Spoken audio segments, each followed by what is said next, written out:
ना दहेज में सामान चाही, ना ही टाइस मार्बल के मकान चाही।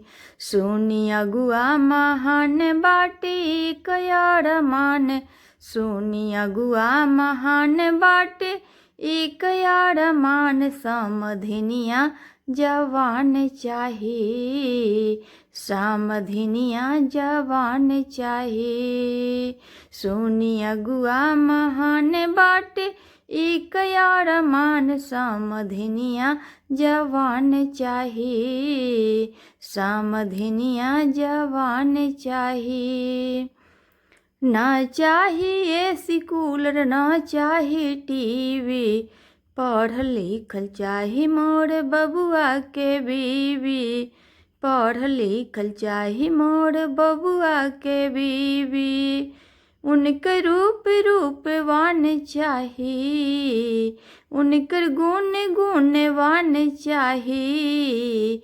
सुनी अगुआ महान बाटे एक यार मान, समधिनिया जवान चाही, समधिनिया जवान चाही।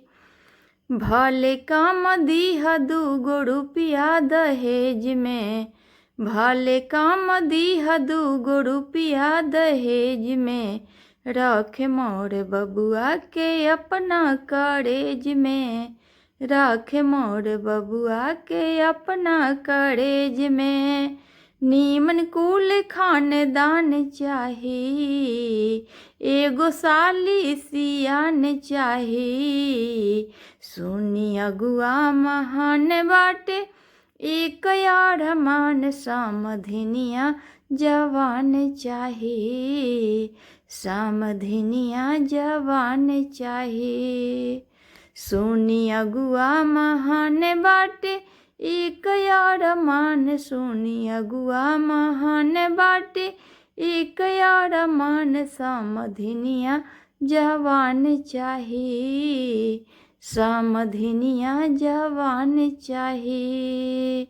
सुनी अगुआ महान बाटे एक यार मान, समधिनिया जवान चाही, समधिनिया जवान चाही।